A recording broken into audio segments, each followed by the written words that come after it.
सोचो अगर आप एक हवाई जहाज की यात्रा कर रहे हो और हवाई जहाज लगभग 35 से 40 हजार फीट की ऊंचाई पे उड़ रही है। अचानक एयर होस्टेज आती है और कहती है कि इस जहाज में कोई टेक्निकल प्रॉब्लम आ गया है, ये जहाज कभी भी कुछ हो सकता है, ऑक्सीजन मास्क पहन लो। लोग डरे सहमे ऑक्सीजन मास्क लगा लेते हैं और प्लेन नीचे गिरने लगती है।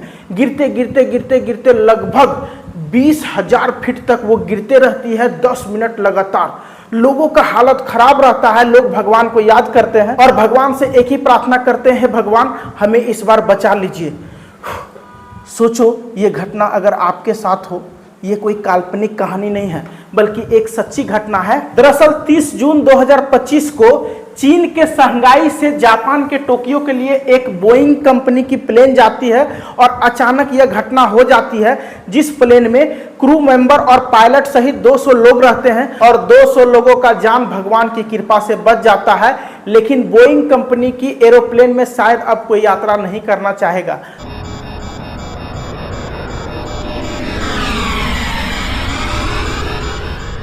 देखिए, दरअसल 30 जून 2025 की शाम चीन के शंघाई से जापान के टोक्यो के लिए एक प्लेन रवाना होती है। टेकअप होने के बाद लगातार यह प्लेन उड़ते जा रही थी। उड़ते उड़ते बादलों को चीरते हुए ये लगभग 36,000 फीट की ऊंचाई पे चले जाती है और ये आराम से उड़ते रहती है।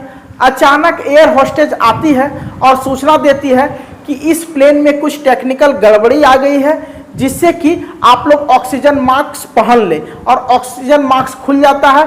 सभी ऑक्सीजन मास्क पहनने लगते हैं और सोचते हैं कि हे भगवान, आखिर इस प्लेन के साथ हुआ क्या है, क्योंकि ये प्लेन अचानक नीचे गिरने लगती है। गिरते जाती है, गिरते जाती है, गिरते जाती है। प्लेन पूरी तरीके से आउट ऑफ कंट्रोल हो जाती है। पायलट इसे संभाल नहीं पाता है। लोग बस यही सोच रहे होते हैं कि ये प्लेन कहीं क्रैश ना कर जाए। वह लगभग 12 जून को जो घटना हुई थी अहमदाबाद में, उसके बारे में सोचते रहते हैं कि उस प्लेन में लगभग सभी मारे गए थे। क्या हम लोग का हाल भी यही होगा?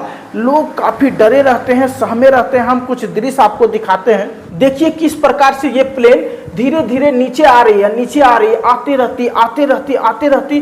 अब सोच के देखो कि लगभग 36,000 फीट से ये नीचे उतरना चालू होती है और ये लगभग 10 मिनट तक नीचे गिरते रहती है, गिरते रहती है, जो कंट्रोल में नहीं रहता है। पायलट इसको बहुत कंट्रोल करने का प्रयास करता है और सूचना भी बार बार भेजवाता है एयर होस्टेस से कि जाओ सूचना दो कि सभी ज्यादा घबराए नहीं, हम संभालने का प्रयास कर रहे हैं। लेकिन प्लेन संभलता नहीं है और आउट ऑफ कंट्रोल होते होते लगभग 10 मिनट तक नीचे ही गिरते चले आता है। लोग काफी डरे और सहमे रहते हैं। लोग भगवान को प्रार्थना करते रहते हैं और एक ही चीज सोचते हैं कि भगवान किसी तरह मेरा जान बच जाए। आप देख सकते हैं किस तरह डरे हैं, सहमे हैं लोग, सभी घबराहट में रहते हैं। एयर होस्टेज भी कोशिश करती है कि लोगों को संभाले, लेकिन ये भी बेचारी बहुत ज्यादा सस्पेंस में रहती है और गिरते पड़ते हुए लोगों को कम से कम संभालती है। लेकिन लोग चिल्लाते रहते हैं, ऑक्सीजन मास्क पहने रहते हैं, आप देख सकते हैं, क्योंकि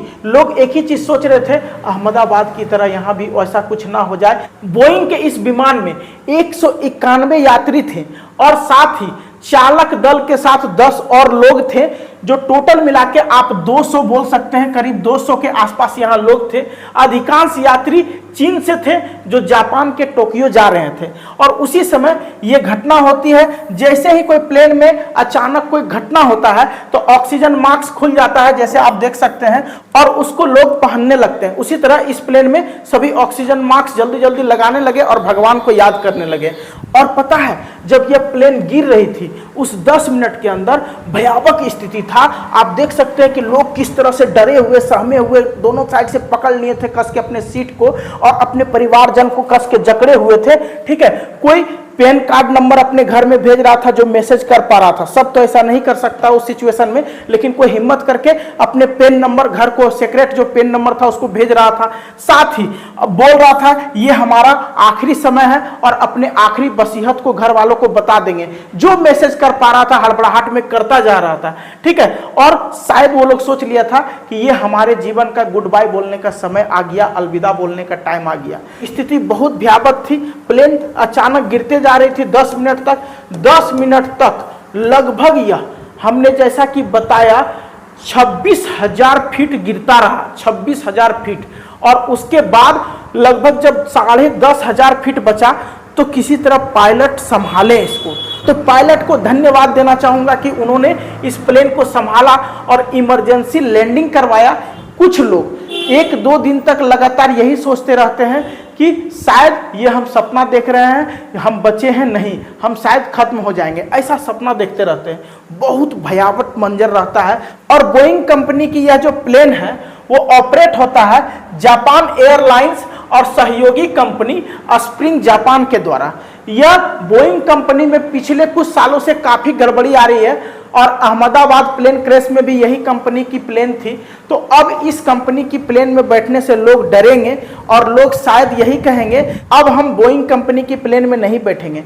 तो बोइंग कंपनी वाले ध्यान से सुन लें, अगर आप अपने टेक्निकल एरर जो आ रहा है आपके प्लेन में उसमें सुधार करें और देखें कि कहाँ क्या गड़बड़ी है, किस प्रकार की गड़बड़ी है, क्योंकि बहुत बड़ी कंपनी है और इस प्रकार से घाटा लगेगा तो बोइंग कंपनी में कोई भी बैठने से डरेगा और खासकर लोग अब प्लेन में बैठने से डरेंगे। लोग इतना ज़्यादा पैसा देकर इस प्लेन में बैठते हैं और उसके बाद भी सुरक्षा के नाम पे कुछ नहीं है। अगर इन 200 लोगों के साथ भी कुछ हो जाता अहमदाबाद की तरह तो इनके परिवारजनों को कौन देखता? 1-2 करोड़ रुपया दे के आप उन लोगों को खरीद नहीं सकते, इनके परिवारजनों को।